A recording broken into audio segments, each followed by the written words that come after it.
শুভ সকাল বন্ধুরা, কেমন আছো সবাই? আশা করি সবাই খুব ভালো আছো, সুস্থ আছো। তো বন্ধুরা, আজকে আমি তোমাদের সাথে কিছু ছোট ছোট মজার জোকস শেয়ার করবো। তো চলো।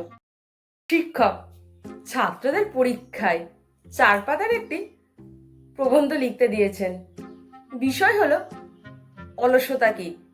তো এক ছাত্র প্রথম 3টে পৃষ্ঠা খালি রেখে 4 নম্বর পৃষ্ঠায় লিখেছে যে একেই বলে অলসতা। শিক্ষক, বলো তো এভারেস্ট কোথায়?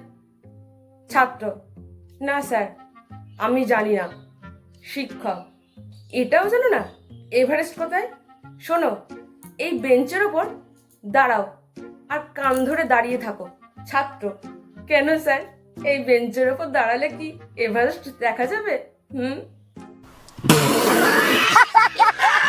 পুলিশের বড় কর্তা হাবিলদারকে জিজ্ঞাসা করছে, তুমি কি চোরটাকে ধরতে পেরেছ? হাবিলদার, না স্যার, চোরটাকে তো ধরতে পারিনি, কিন্তু হ্যাঁ, চোরের ফিঙ্গারপ্রিন্ট কিন্তু আমি সাথে করে নিয়ে এসেছি। পুলিশের বড় কর্তা, কোথায় দেখি? হাবিলদার, আমার গালে।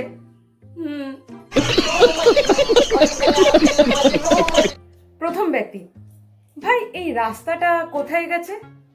দ্বিতীয় ব্যক্তি, কেন, কোথাও যায়নি তো। প্রথম ব্যক্তি, কেন শুধু শুধু মজা করছেন, সত্যি করে বলুন না।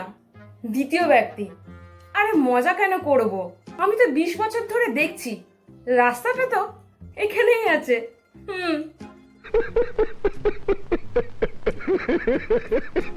কোনো এক জায়গায় 6 জন মিলে বসে জুয়া খেলছিল।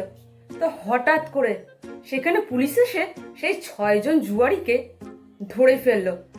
তো হঠাৎ করে পুলিশ দেখে যে একজন জুয়ারি দৌড়ে গিয়ে আগে ভাগে পুলিশ ভ্যানে গিয়ে বসে পড়লো।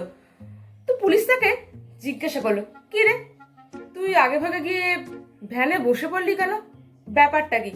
তো তখন সেই জুয়ারি পুলিশকে বললো যে আগের বারও তো ধরে নিয়ে গেছিলেন, তখন তো বসার জায়গা পাইনি, এবার আগে ভাগে গিয়ে বসে পড়লাম।